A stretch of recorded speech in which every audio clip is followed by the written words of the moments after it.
Okay, so let us start our seminar. And it's my great honor to welcome our guest, Sadhana Naithani, professor of German studies at the Jawaharlal Nehru University in India, here today at the Institute of Lithuanian Literature and Folklore, the seminar on latest research in mythology and folklore. And Professor Sadhana is also our beloved and cherished president of the International Society for Folk Narrative Research, which unites folklorists all over the world, and whose congress will be held in Riga in 2 weeks. And let me briefly introduce the scope of the research carried out by Sadhana. I think I am right in saying that the main focus of your research is colonialism, post-colonialism, and decolonization as a historical experience and legacy, and as a still painful process that brings us to the present. And obviously the central object of the study is the history of India under the colonial rule of the British Empire. And for example, one of the earlier monographs, The Story Time of the British Empire, Colonial and Post-Colonial Folkloristics, published in 2013, is devoted to the folklore collections that were compiled in British colonies of Africa, Asia, and Australia between the mid-19th and mid-20th centuries. And what is more, Professor Sadhana's personal experience growing up with the legacy of India's colonial past and the idea to say the historical sensitivity that comes with it means that she recognizes the experience of imperialism and colonialism in the history of other nations. So it's no surprise and also very significant that she devoted her next monograph, Folklore in the Baltic History, to the history of folkloristics in the Baltic countries in the framework of resistance and resurgence in the 20th century. And today, Professor Sadhana has kindly offered us to present her latest monograph, The Inhuman Empire, Wildlife, Colonialism and Culture.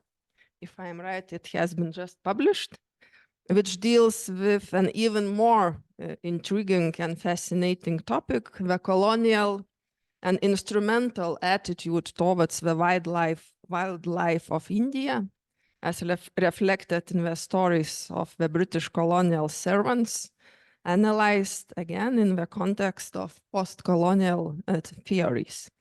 So, dear Sadhana, the floor is yours. Thank you, Radvil. Thank you very much for this generous introduction. And thank you, Lena. Thank you, Institute of Lithuanian Literature and Folklore, for inviting me to give this talk on my book, The Inhuman Empire, Wildlife, Colonialism, Culture, that has just been published a week ago. On 20th of May, it has appeared. And I see that the subject seems to be attracting attention, since this is the second talk I'm doing in the last 1 week.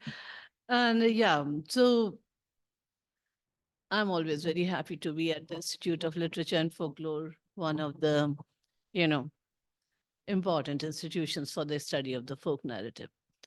Now, as you said, my interest has been, I'm based in German studies and German folkloristics, and since my postdoc time, my interest has been in colonialism, particularly as in folk narrative research and as a narrative experience of it. And this time, this book concerns an aspect of colonialism which has been not very much dealt with, not very much touched upon.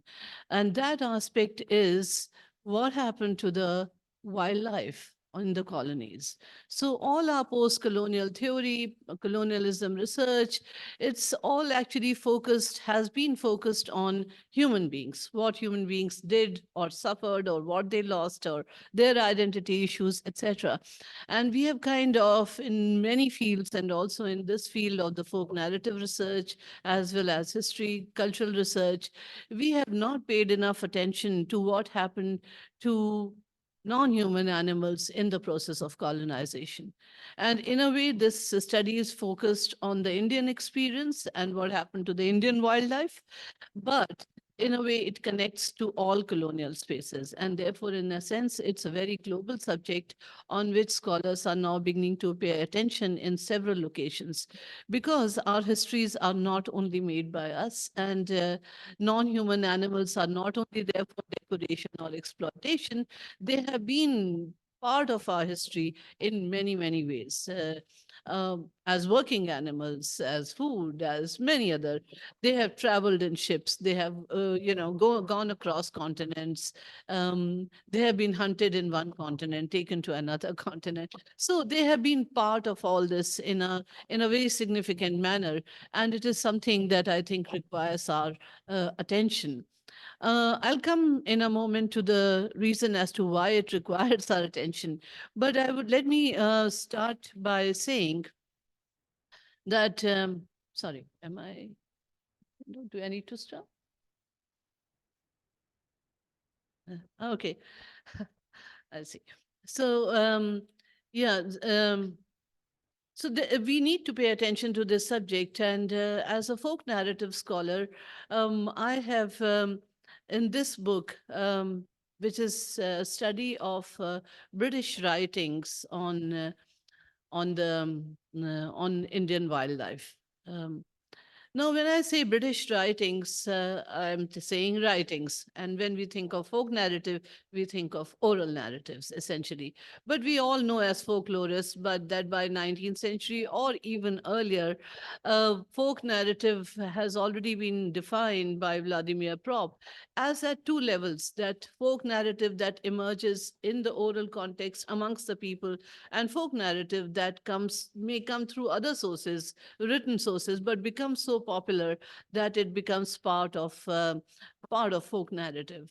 So the writings that I'm talking about in this book are writings that were written by British men, writers who were in India. And these books were sometimes written when they went back to England or when they went in between.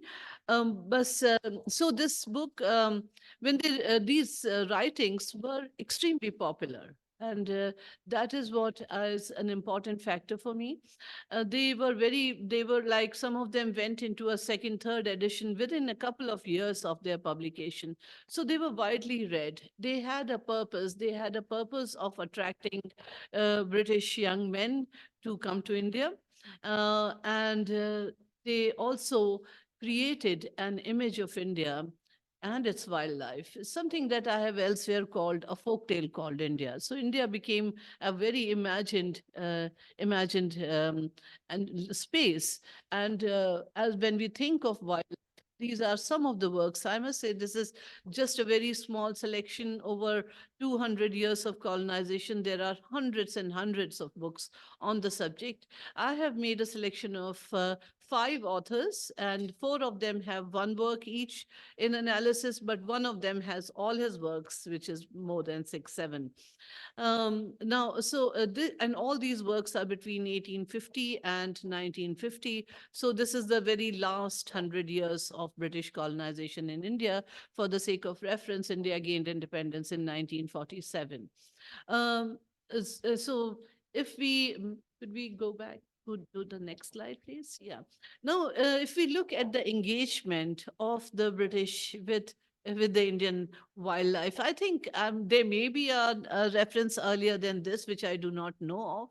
But this is the relevant. This is the reference that I have come to seeing. This is from 1683, and this is obviously a newspaper when the first elephant from India has landed in England. And if you see the title, "A True and Perfect description of the strange and wonderful animals sent from the Indies, which arrived at London August 1, 1683, with the true portraiture of that wonder in nature. And then there you see there is this whole big write-up on that elephant, which includes what exists as popular knowledge in India, and other assumptions that are being made by the British and perhaps other foreigners as well. So this is as far back as it goes. But if we look at this, the true and perfect description, this is actually the start of a whole new discourse, a discourse on Indian wildlife. And maybe we could go to the next slide. So my book, which deals with writings methodologically, is concerned with the writings of the British writers on Indian wildlife. And it is also concerned with folk narrative in a manner, though it's not a study of Indian folk narratives, but at the same time, what images of these animals existed in Indian folk narrative. It also refers to other popular beliefs that were held at the time and that are mentioned in the book. So I'm not bringing them in.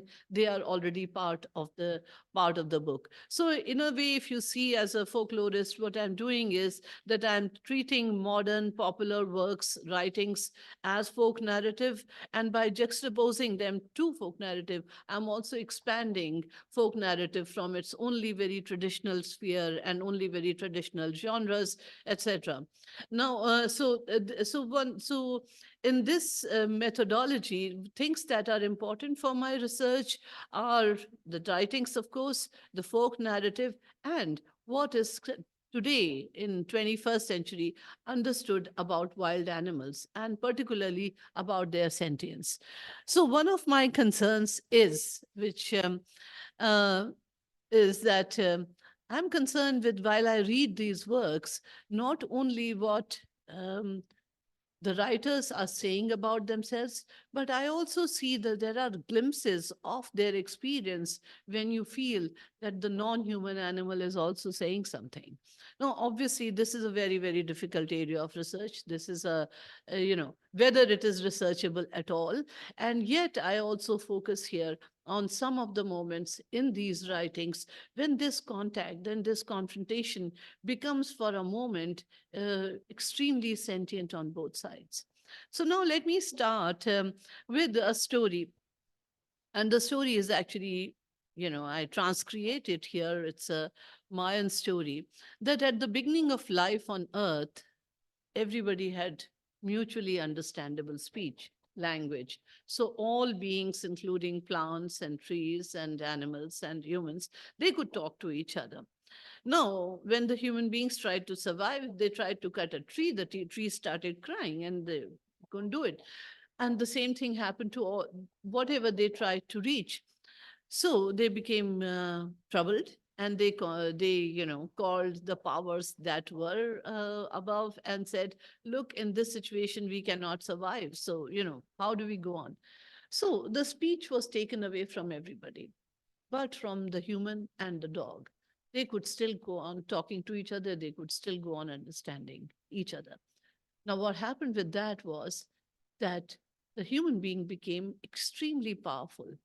With the dog, by the human being, he had no fear. He could understand. He could be told everything. The human being became their combination, their team became way too powerful for the correct balance of power on the planet Earth. So everybody else then contacted the powers that were and asked them that, this is too much powerful power on one side, and how do we survive?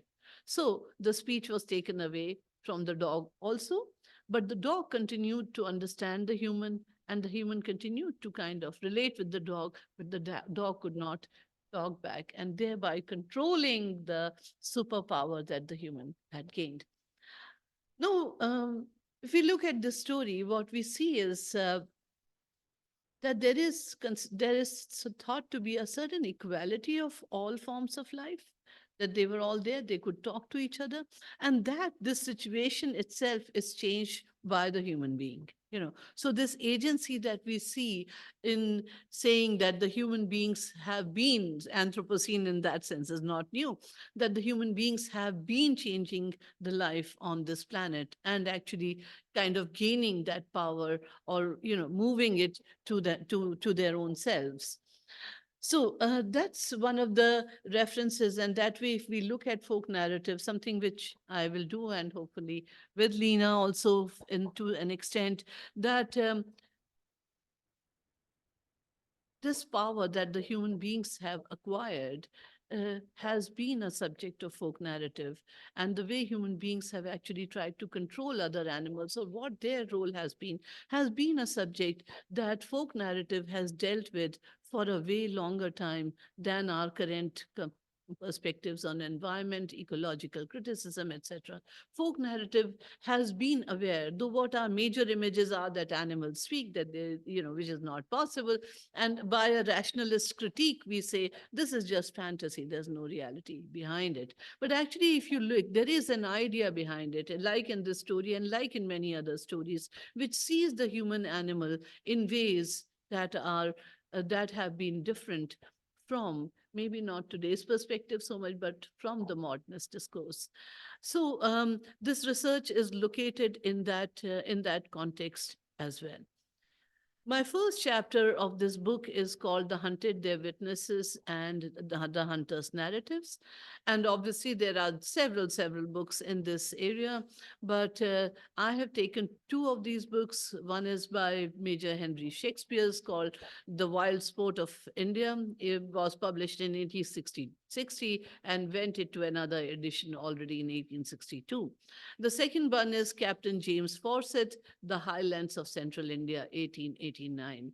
Now, I must say that perhaps these books are not very well known today, although they were extremely popular books of their time. But that has happened to several books once British colonialism, I think we still stay there.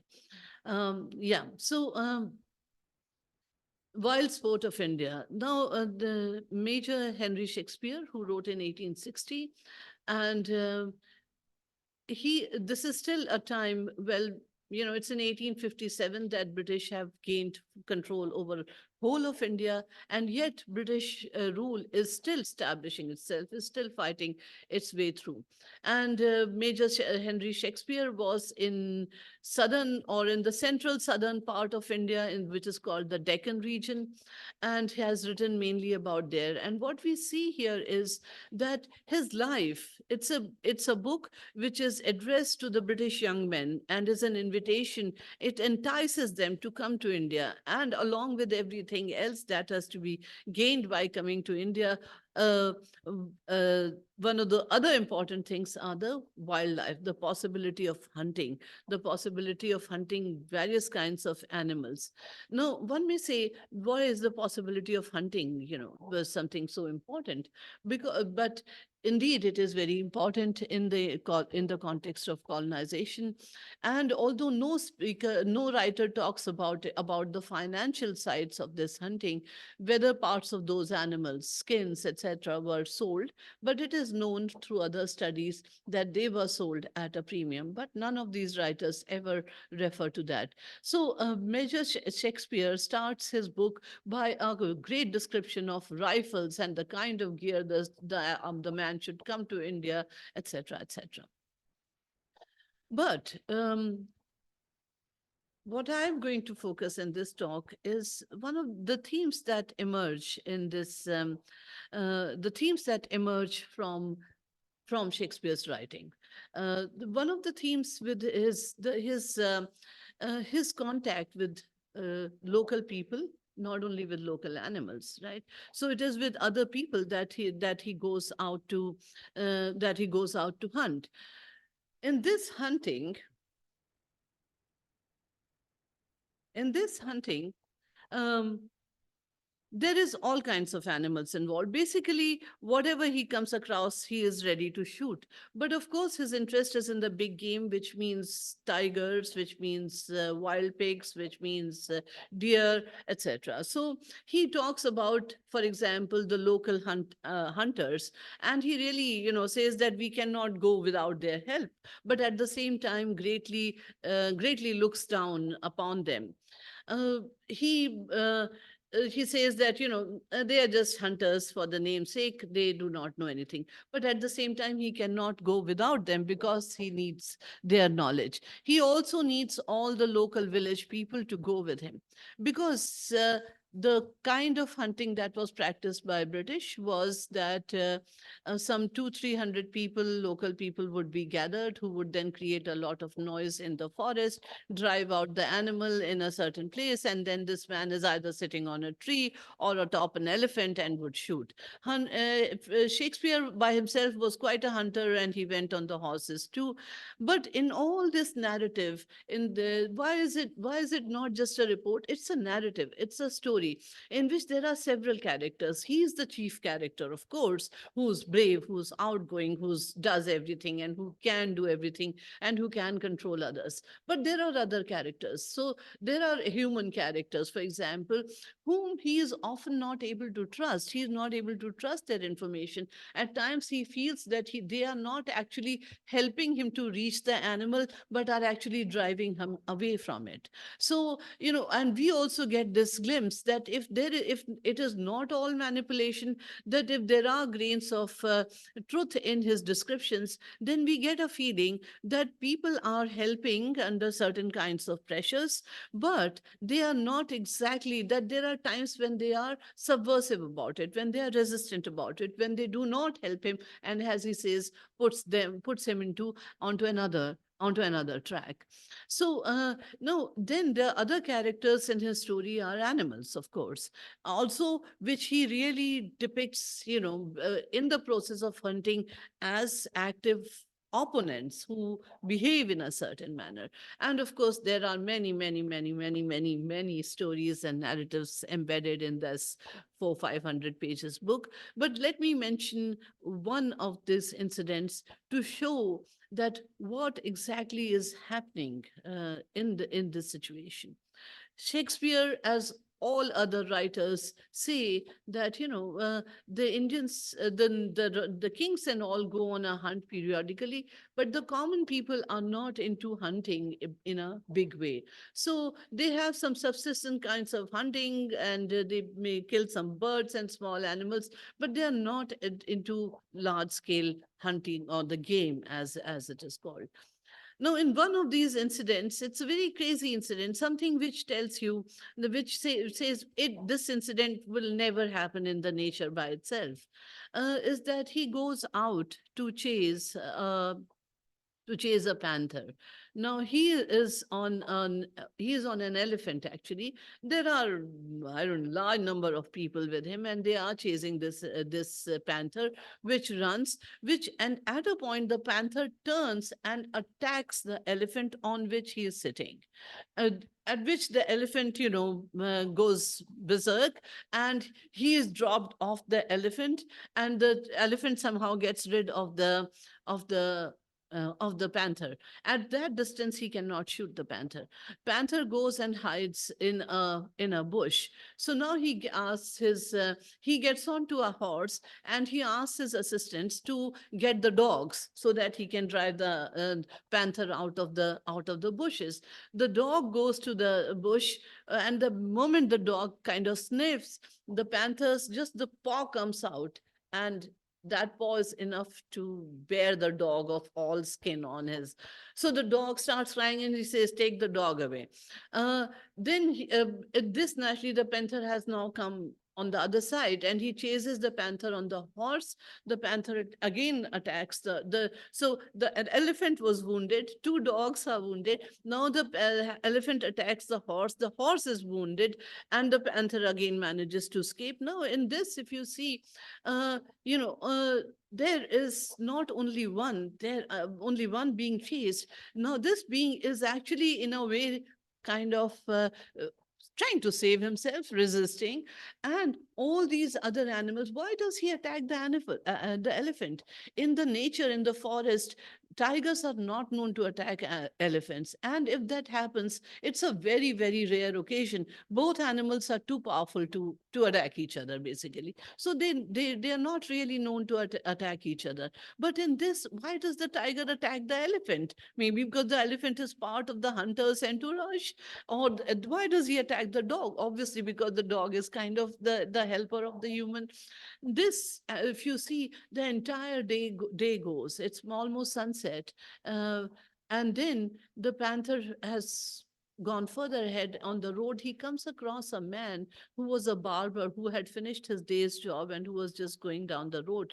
The panther is so, I mean, he's also partly wounded. He is probably in such a state or very hungry. He attacks this man and is kind of chewing his arm when this guy comes on the horseback. So at that point, he leaves the man and runs away. Now, this man is badly wounded. He's taken away. They are in a forest. By the time he reaches the hospital, it's the next day, and that man died. So if you see, with this, his act, his trying to kill a panther, a multi-species war broke out over there, which is completely unnatural in itself. And there are other incidents like that. So it's big work. I cannot, no, we are still there. So the big work, so I'm not narrating all of it, but there are several incidents where, you know, it's not just that smooth that you hit and you kill and that's it in the moment. No, there is a struggle that takes place.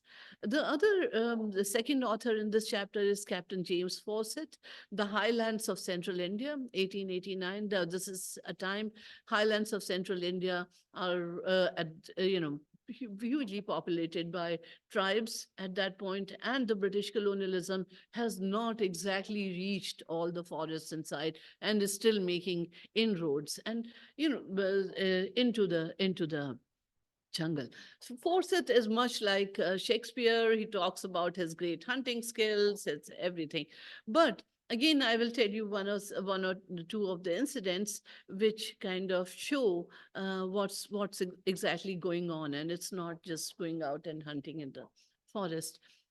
He was roaming around in this area, and at a point he comes to this place which is called Jabalpur. It is a town, and they have a British rest house kind of there, so for these traveling persons to stay.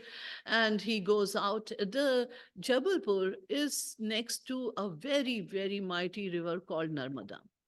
And around this area, for about 100 kilometers, there are marble rocks of 100 feet height on both the banks. So the river is literally flowing between these two rock marble walls. So it's an extremely beautiful location by itself, and they are also very, very attracted to it. The Fawcett notices two things there, what concerns the non-human animals and human animals. He notices that on the left bank, on the rocks are honeybees and their honeycombs. Now, they are huge, and it is dangerous to go that side because the bees can attack. They did attack two British men. One of them both jumped into the river. The bees chased them into the river. One managed to dive and escape, but the other had died. This had happened way before he came, but the story was on.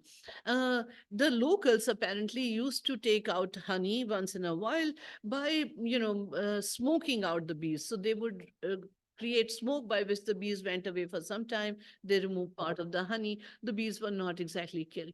So he's obviously not happy with this situation. On the other side of the bank are some temples, some Hindu temples on the other side, which means that no killing can take place because it is a sacred spot. He doesn't like that situation either, and he and his group, they actually go out for the moonlight. They create a moonlight party over on that side of drinking and etc. And he himself writes that it was such fun to it was the sinful feeling that we are doing something which should not be done here, and that increased the pleasure of it all. So he does not like the right bank either, because I mean, he doesn't like the way the locals are using the right bank. He says, these Indians, they attach mythological stories to every bit of nature, and then that becomes like protected. You can't do anything. This is nonsense. So and in the river, there are crocodiles. Now, today, they are almost not there. No, there were abundant number of crocodiles in that river. And these crocodiles used to, in the afternoon, come on the bank and kind of sunbathe themselves. He doesn't like them because he finds them very ugly. So what does he do? He goes onto the other bank actually, and so that he's not attacked at night, and he shoots the bee combs, honeycombs. So the whole thing just drops into that big river, and the bees along with it at night, obviously clears out the place. The Hindus he deals with his colonial power. And now how to kill he doesn't have the knowledge of how to kill the crocodile. So he hangs around the river in the afternoon, sees where they come, what they do. And then he starts, when they are like, just resting, he starts shooting them. And there's no other reason but that he thinks that they are extremely ugly, and why should something so ugly be allowed to exist? No, so now this is going on. So obviously what we are seeing here is not just an act of hunting and killing, but there is an entire worldview, there's an entire way of seeing the animal, seeing the other, and the colonial mentality that we can grab everything. I'll come to some other conclusions a little later, but maybe we can now go to the second. Now, this second chapter, called "The Majestic Elephant Meets the Government of Her Majesty," was by G.P. Sanderson. G.P. Sanderson is a very renowned writer even now on elephants, as he is supposed and he is believed to have become really, really knowledgeable about elephants. His book is called 13 Years Among the Wild Beasts of India, published in 1878. Now, he had come to India in 1861-62, and he was actually second generation. His father had been a priest in the same region and had gone back and had actually, created the first dictionary of the Kannada language and also collected stories, etc. Now he comes back to work in coffee plantations, which does not work out. He learns the language and joins the government, and is very interested in the region of Mysore, which is southern India, a region also known for elephants, but also all kinds of wildlife, dense forests, and things like that. So, and of irrigation canals, which are hundreds of years old, and he's made, first of all, the in charge of the irrigation canals, and that way he goes way into the countryside, gets to know people, but his interest is in hunting, and through a certain set of circumstances, within a few years, he's able to convince the higher authorities that, he should be put into this elephant hunt capture, actually speaking, as the government needed elephants. So now there becomes this is not just individual, as in terms of Shakespeare or Fawcett. This chapter shows how the colonial state itself is involved in dealing with the wildlife. And in Sanderson's, so Sanderson actually is a slightly different kind of a man. He moves alone. He moves into the forest, into a tribal region, and with their help, makes a little house there and starts living there, and writes very, very beautifully about these people, and appreciates their knowledge, how they know every bit of the forest, how they know how elephants move, how tigers move, how bisons move, how deer move, in which season, at what point of day. And so they really know the forest like the back of their hand. But what do they shoot? What do they kill for themselves? They kill like rabbits and deer, because it's a subsistence level hunting. It's not game. Sanderson uses their knowledge and the knowledge of many other tribes living in the region to create a kind of capture of elephant which was yet unknown. I mean, it was known in other parts of India. It is called Kheda system, in which you make a large enclosure in the forest at a point and drive the elephants into it. Now, easy as it sounds, it is not. And so he attempts that, and I'm telling you a few incidents out of these writings to kind of highlight certain points and let you make your own understanding of them. So at a point when he has actually been able to train the people, create a huge enclosure, see how well the elephants will come, and at that point, the then Prince of Wales was visiting India.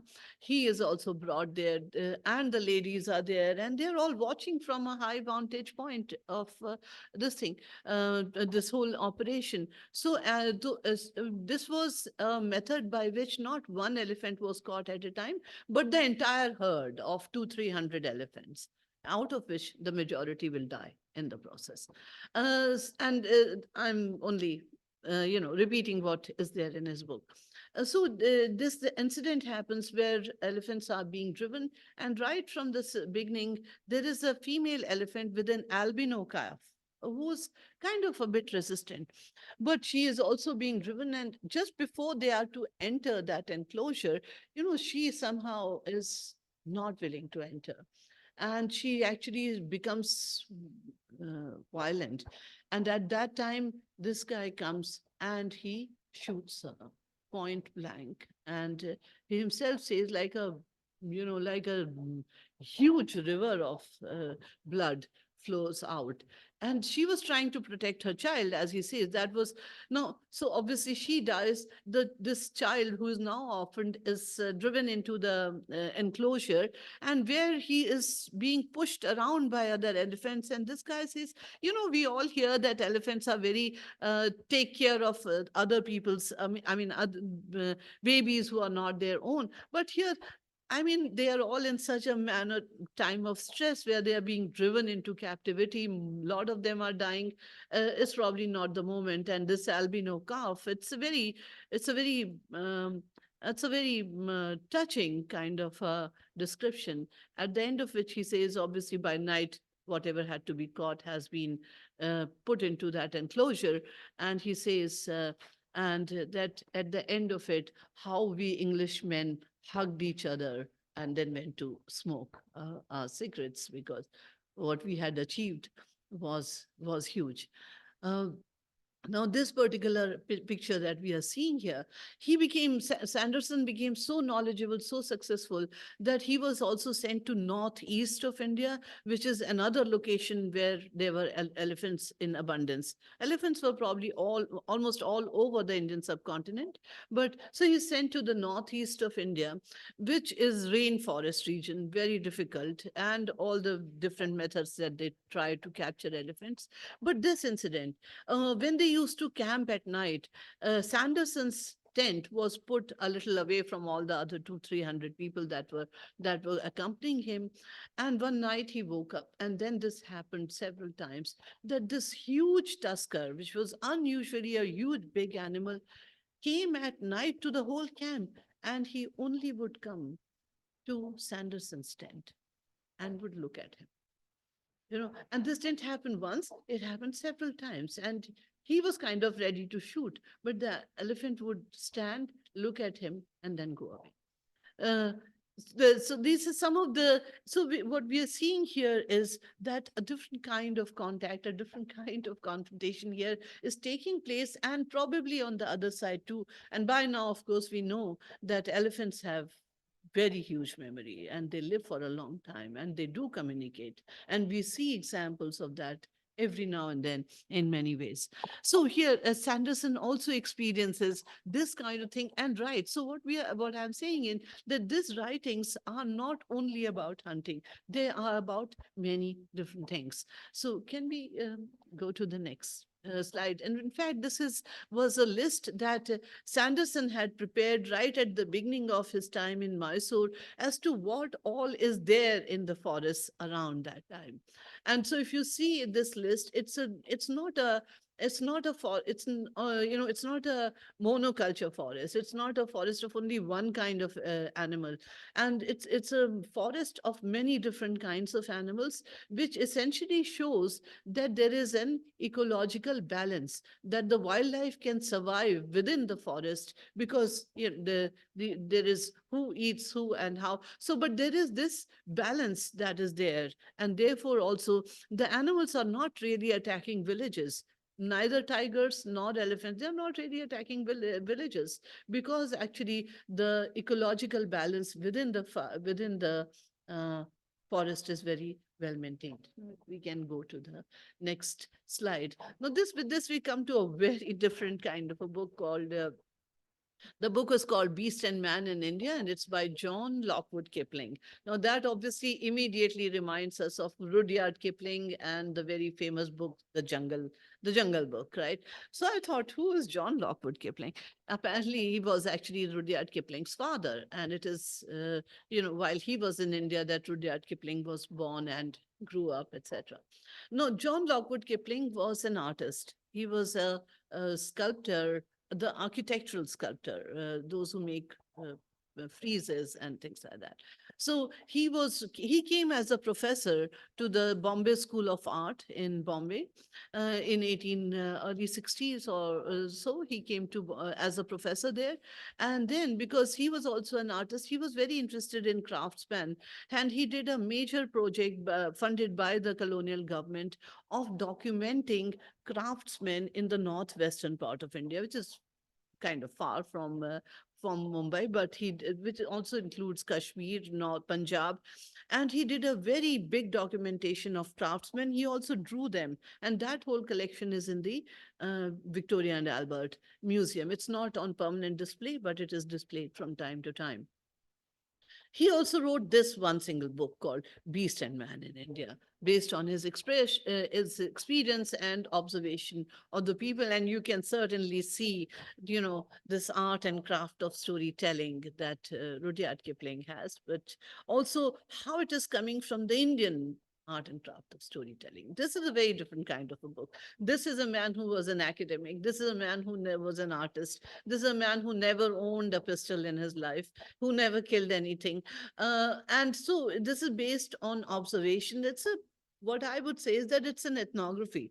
It's an animal ethnography. It's an ethnography of human-animal relationship, etc. And what he has chapters on birds, on pigs, on every possible animal from all different species, and how the Indians deal with them. And what his chapters show is that almost all animals are part of everyday discourse in terms of proverbs, in terms of beliefs, and in terms of how people feed them, how people, like that first picture, if you see, is a sketch by him, which shows a kind of structure in which food and water, it's clay made, and it's all fixed. If you see, there are water bowls in it, so putting water and food for the birds. So he says that these kind of structures were all around villages, etc., and people kept supplying there.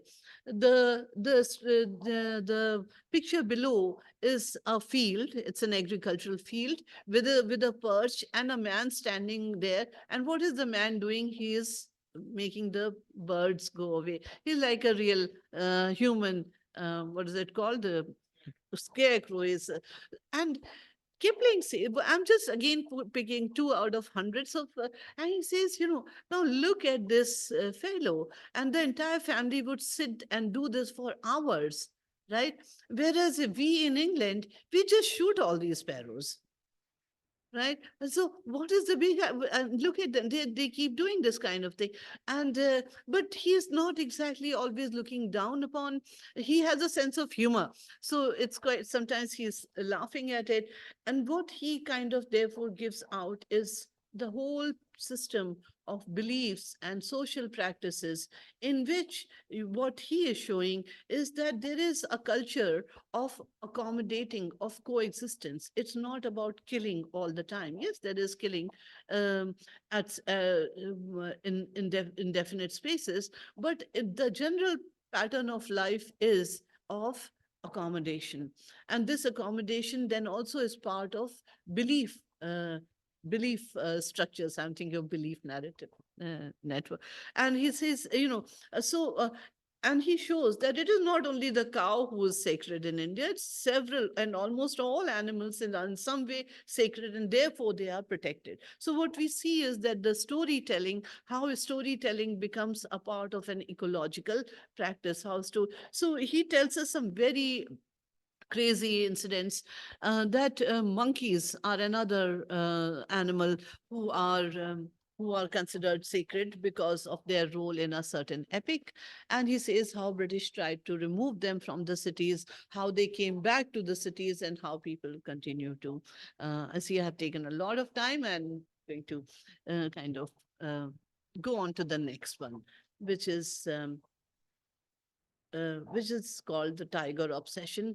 And in this chapter, I show how through the last one, and how throughout the period of the British colonial rule, uh, hunting the tiger was an obsession. So whether an officer was hunter or not, everybody went on hunt and killed tigers in large numbers. These are statistics of just 50 years from 1875 to 24. And you can see the number and, think about it in terms of 200-300 years. And you see that at 1947, after millions of tigers in India, there were probably just a few thousand left. The independent India did a census in 1971, found that there were probably 1,800 something left when the tiger protection program came back in a major way. And after 50 years again, it has just risen to 3,000. It's not that easy, right? So this is a connecting chapter which kind of shows how this has been an obsession. We can go on to the next one, which is about this tiger grips the narrator, which is about Jim Corbett. Now, Jim Corbett is a very famous author with many, many books. He is an author who continues to be popular in India. He has been translated into dozens of languages, and his books continue to remain very popular. In difference to all of them, Jim Corbett was a man who grew up in India. This was the third generation of an Irish family who never returned, unlike the Kiplings who went back and forth. These were very humble people, and Jim Corbett grew more in the company of the villagers and the children on the foothills of Himalayas, and gathered a whole lot of local beliefs, etc. He was a very good hunter.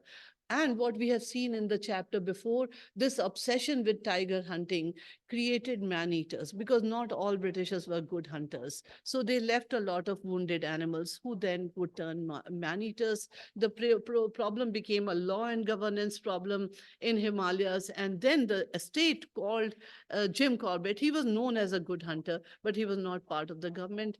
And he went out to kill man-eater tigers. In a region he knew very well, the language that he knew very well, the people that he loved, and the tiger that he loved. And these are really stories of love, because he kills each and he dissects that animal and shows with each of them that each man-eater had gunshots, wounds, their canines were broken, their shoulders, something was majorly wrong with them as an attack which turned them. And with that, actually, Jim Corbett asks for the conservation of tiger and says tigers are going to die and India is going to become very deprived of this magnificent animal, as several other places had become. And so yet at that time, the British government hears it, kind of identifies a location, but doesn't do anything. Sorry, very much. Jim Corbett was doing this between 1911 and 30s and 1930s. 1947. He also had bought land there and given land to villagers to live. In 1947 also, he does not return to England, but goes to East Africa, which was Kenya, which was another British colony, and gives up that land just to people essentially very nostalgic writing about India and about that location. Jim Corbett's contribution and his kind of writing is such that Jim Corbett became one. And that for me is a very important thing. He became part of the folklore of the Himalayas. And till today, they sometimes call him Carpet Sahib. And he became part of the folklore. And there are stories how he went alone and with one bullet so that the tiger and he had an equal chance. It's almost true. And there are times when he says, I had just 2 bullets with me or 3 bullets with me. And he did go alone. He did never went like with those 200-300 people. So, and then writes in a manner that you start falling. And that picture, if you see, is one of his books, a tiger that he goes to shoot, and he's told by the village temple priest, you will never be able to shoot him. He is a temple tiger. He comes to the temple every night, and he tries for a week, but every time, right at the last moment, something happens and he's unable to shoot. And one day he's sitting on this tree, and the tiger comes from the other side and starts, scratching at the tree like he was laughing at him. And then he never managed to shoot this tiger. He also acknowledges this, that is there sentience. He questions it, not in the word of sentience, but in another place he sees that in that forest it's not allowed. There is a certain religious establishment there. It's not allowed to shoot animals. But he's trying to shoot one tiger. And when he's sitting waiting, and the tiger's coming from that track, and he's just has to lessen before he can shoot. And then suddenly one tree starts falling, and then it falls on another and on another, and 3 trees fall, blocking the way and making the tiger turn away. And he says, I'm most surprised because there had been no rain. These were young and vigorous trees. The earth was not loosened with rain. So how come there was not a whiff of air in the forest? How did these trees fall? And he again is not able to shoot in that forest. Independent India really acknowledged Corbett's engagement, and that Tiger Park, Tiger Reserve, 1971, has been called Corbett Tiger Reserve, Corbett National Park. So we can go to the next slide, please. So the narrative warfare is the next chapter here, where I show that, in all these chapters, there is a narrative about themselves that the British writers are creating, and there's a narrative about the Indians that they are telling us, how Indians are dealing with, whether it is right or wrong, but there is these 2 kinds of narratives. And what I see is that, actually speaking, this whole shift that takes place towards the treatment of the Indian wildlife, it's a shift in the narrative. And as scholars have identified, the scholars of colonial history, of ecological history, that this shift in the Western civilization also happened in modern times with Descartes, who said that all animals are like machines. They cannot think, they cannot feel, so you can do whatever you want with them. And so obviously the colonialism takes that idea further, and its impact on the colonies are visible in today's time when if we look at the UN's lists of endangered animals today, many of those stories go back to colonialism. And that is why I feel that this subject shouldn't, it's a subject of the present, but it has deep roots in history, in colonialism, and in modernity. If we go on to the next slide, please. This is called To New Narratives, and it is about the kind of studies that we are doing today. This is a very old proverb: until lions have their own historian, the history of the hunt will always glorify the hunter. But I think we are reaching another state where several scholars today are writing on this subject. Within the study of law, there's a concept emerging of animal rights. I would refer here only to the work of Philippe Descola,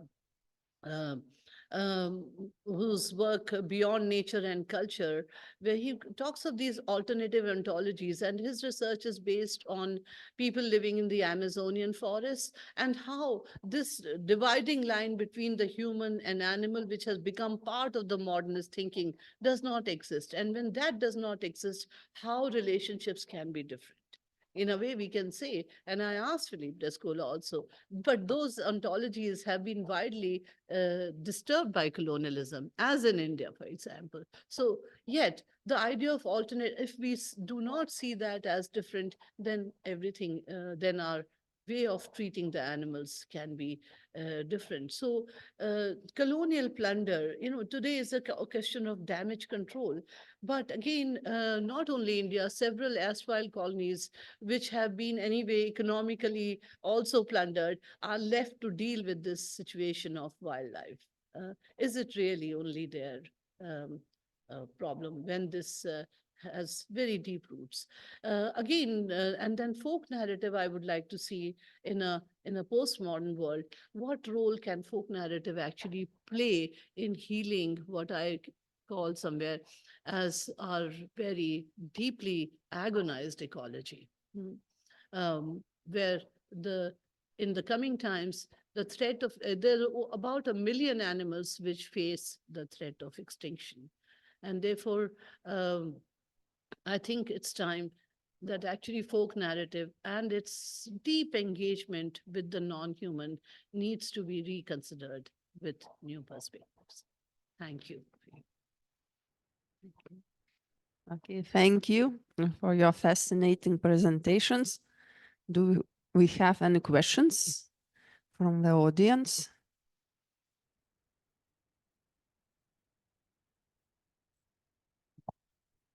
Yes, thank you very much. Very fascinating presentation.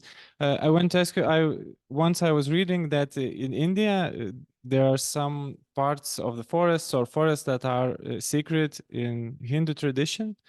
And these parts are now considered like historical, national parks of some kind. No, in quotes, of course, because scientists find very much more species of animals and especially small animals, of course, at these concrete sites. I don't know exact sites, but I just read it. So how were these sites perceived from British perspective? Like, the sacred sites, natural places. Okay, thank you for the question, and your information is very correct. There are forests, entire forests, or lakes, or other which are considered sacred for some reason and therefore left alone. They are today very important for scientists because of the natural biodiversity that is allowed to emerge in these spaces. As far as the British are concerned, it depended on how important that place was. So some of them were disturbed, but some of them were not, because the resistance, the threat of the protest was very strong also. Similar, for example, several animals could not be killed, like monkeys and all, because the threat of the protest from the local population was very small. It was easier to kill wildlife, those who were in the forest, though they were also sacred animals, but there was probably nobody there to raise that protest. When they went out to kill peacocks, people threw stones at them. And so people were resisting, and there's a work which has appeared in 2022 by Ezra Rushkoff. I'm forgetting the name of the book, but it is about also the resistance by the local people to the destruction of wildlife. So yes, some of those locations have remained.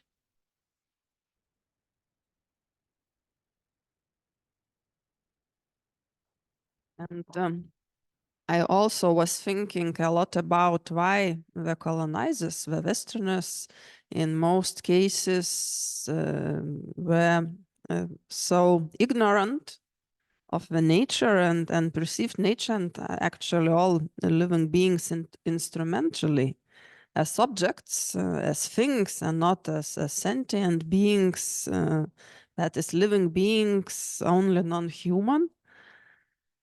And even though we live in a post-secular world, I think that the religious context is also very important. And talking about the Western culture, the Western world, I think that certain values that formed the foundation of modern Western society were created on the basis of the Christian value system. And for example, in the book of the Genesis, it is stated that God said, I will cite, let us make man in our image, according to our likeness, and let them have domination over the fish of the sea, over the birds of the air, and over the cattle, and over all the wild animals of the earth, and over every creeping thing that creeps on the earth.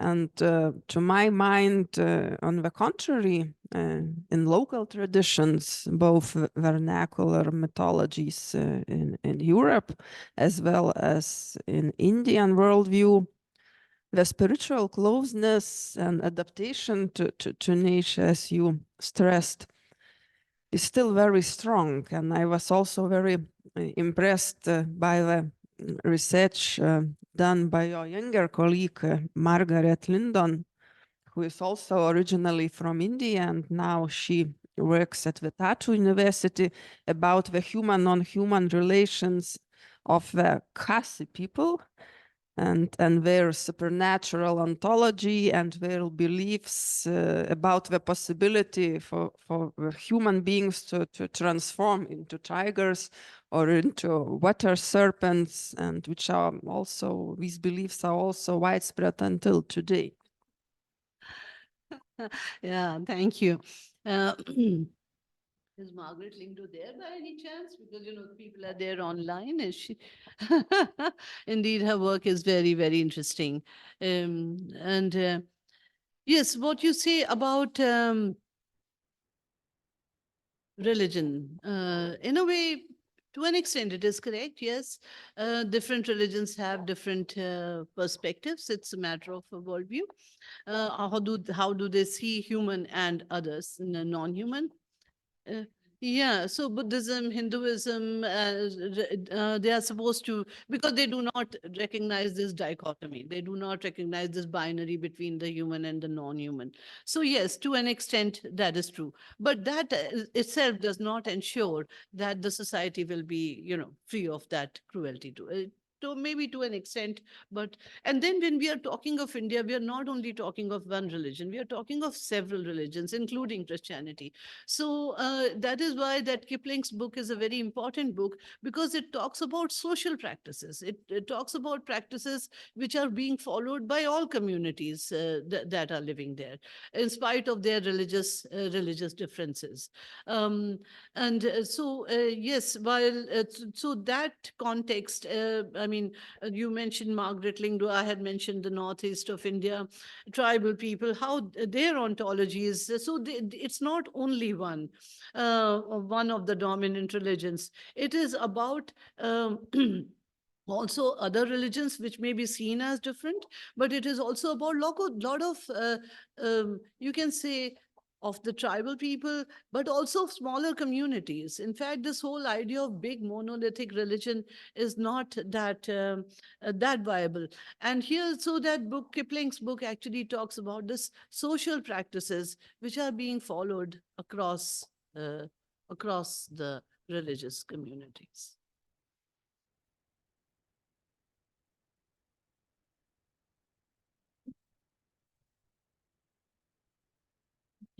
Thank you, Sadhana. It was a wonderful talk, and I am going to read your book, definitely. But I was wondering, I have a couple of questions, actually. You mentioned that the British colonialists, they presented some kind of the local narratives in their writings. And what is the attitude towards these narratives? Do they treat them as, well, I don't know, ancient wisdom, or do they neglect them and say this is a folk foolishness or whatever? So maybe you could elaborate more on that. And the second thing I was wondering about was this colonial urge, the urge of those colonialists to annihilate everything, to hunt as many as possible, to, I don't know, kill lots of animals, numbers of them. Does this have something to do with this, I don't know, particularly British culture of hunting? They have a lot of fox hunting in Britain. Maybe this was taken to another extent. Maybe if it wasn't British people, maybe it could have been a bit different. I don't know, just wondering. So what would you say?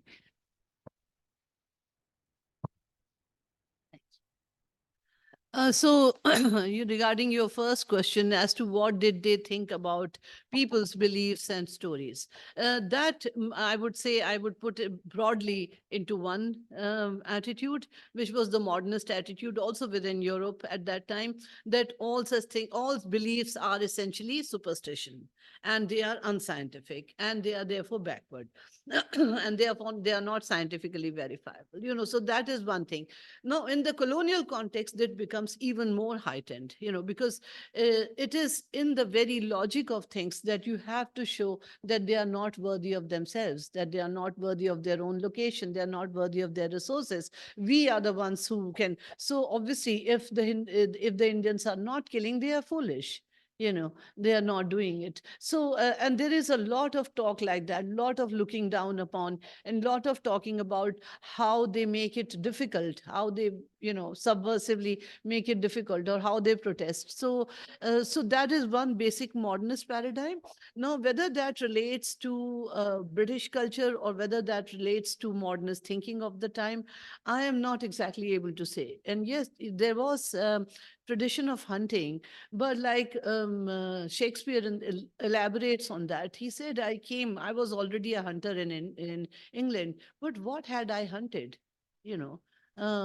Deer was the biggest animal that I was hunting. But here is the game, right? Here is the big one. Here is the big challenge. So so that is the whole attraction. And it is, of course, that happens in Africa, that happens in Latin America, that happens in Australia. It happens everywhere. So yes, so they have to also retrain themselves. Now, somebody who has never hunted an elephant or who has never hunted a tiger, how do they learn to do it? Yeah, something that they are not acknowledging at all. One thing that they definitely are making very obvious effort not to acknowledge is the learning and the help that they receive from the locals. You can see, or you can almost read between the lines how they are not mentioning it, or just mention, yes, yes, they could, they are very important for the, but then they can't, like, he would say about the Indian hunters that they know everything and they can lead you there, but you can't trust them at the end because they can get scared, they can run away. So you see, really how what's going on here? Yeah, so yes, and at times beliefs and practices really become very crazy. Like this man wants to shoot a tigress, whom he says people were troubled by her and all that. And the people had actually already employed a local hunter to come to kill that tiger. But the local hunter said, okay, I will do it, but now I'm getting married tomorrow. So first I will get married and then I will shoot. When he has gone for his marriage and when they are returning with the bride through the forest, the tigress attacks them and takes away the bride. But they chase and they are able to retrieve the bride unhurt. But this incident happens, and the local hunter, becomes immediately reflective, and he says, well, I think the tigress knew my plan, that I have accepted this offer, and that is why she attacked my wife. No way, I'm not killing her. And so he gives up the assignment, right? And this we are told by Shakespeare. Then, of course, Shakespeare goes and tries and goes to kill that tigress. I think he does. Yeah. Yeah, so at times, things of belief, they become real historical conflict. One side is saying that this is nonsense, but it's not that the other side is immediately accepting that. Over time, yes, in the period of colonization, I think, yes, that through the education, because there are many things happening simultaneously. Simultaneously, the education system has been changed. British education has come in. And therefore, more and more people who will go through that education will get naturally not only disconnected from this, they will also learn to look down upon beliefs and as superstition.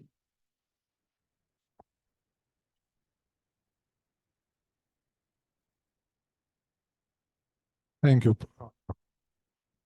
Thank you, Professor, for a very inspiring talk. And Just I want to mention, probably you know, you are in the city which was founded because of the hunting. You had it? No? No, you know, probably we will, because after hunting our city was founded after hunting. So I guess hunting was of the wild animals was the feature of the nobles all the times of the nobles. And you know, of course, in all times in India, in ancient times, they were hunting, all hunting. Dushyanta was hunting, Rama was hunting, and so on and so on and so on. And Muslims were hunting, and then British were hunting. My question, the first question, is there a difference in hunting attitude to hunting between, for example, British and Muslims, or have you seen some differences in this, or even Hindu Rajas? And the second very interesting question concerning elephants, because you know even Greeks were very interested in elephants. So Megasthenes, when came to Pataliputra, he wrote about elephants and so on and so on. Therefore, my question is, because your frame is only colonial times, could we expect that you will investigate the attitude to animals in ancient times as well or not? So that's the question. Thank you. Thank you very much for that question, Dr. Vidyanas.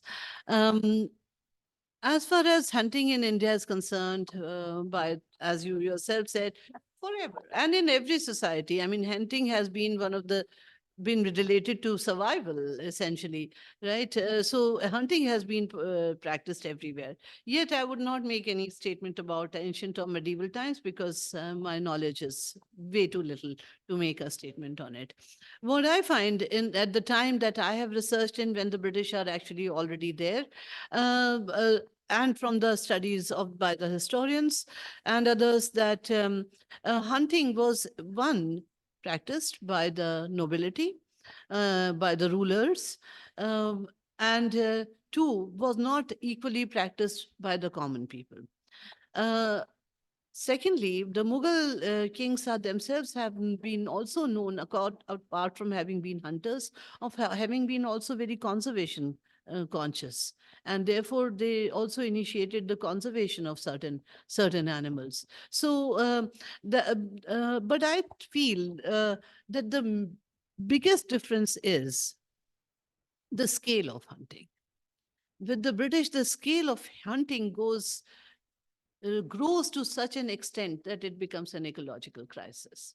That is, I think, the biggest difference, the scale of hunting. Now, as far as Hindu kings are concerned, I don't know about the ancient and the medieval. Surely they were hunting. But in this time, their role is also, really, yeah, what can one say? Because British were actually become powerful. These kings were basically just there as kings. They did not. So they were playing into the British. They were the people who invited them, who hosted them, who killed. And I mean, in the later part of my books, there are statistics, and you will be surprised that both Indian kings and the British officers are recording. And when it's not like they have killed 10 tigers or 20 tigers or it's like 400. One guy says, I stopped counting after 400. It's like one day you go out and you kill 3. So you get the image of these forests.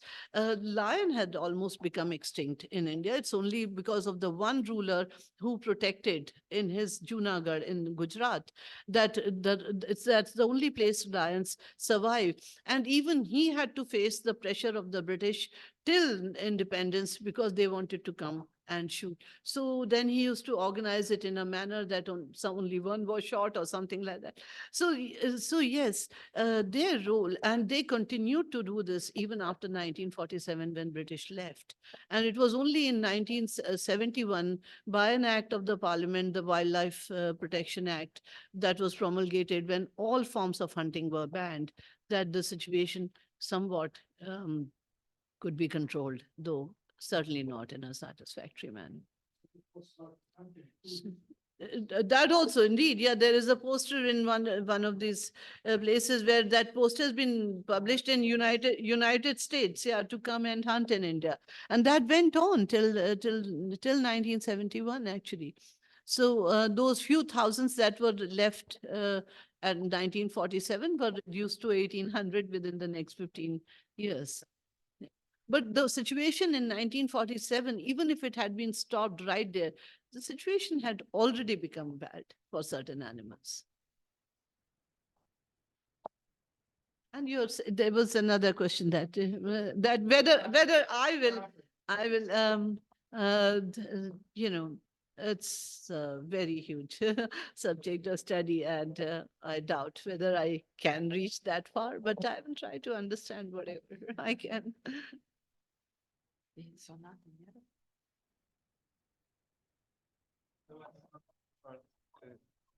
One more short question.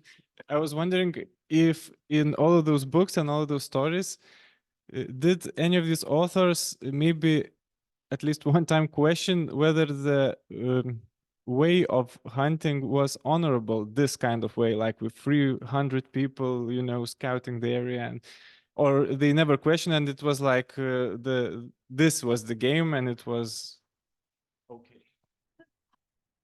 Well, I would say, in a way, although he does not do it directly, but in that way, Jim Corbett is that man who, because when he shows that all man-eaters are animals wounded, but at that time only British were allowed to hunt.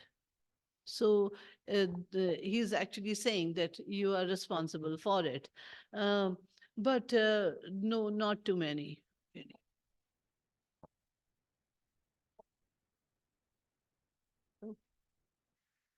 So thank you, Sadhana, once again for your wonderful presentation and for your very interesting book.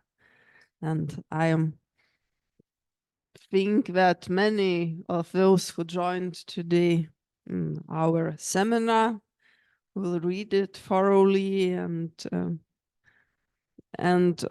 thanks to everyone who joined us on Zoom, and also thank you for those who came to the Institute, and have a nice day.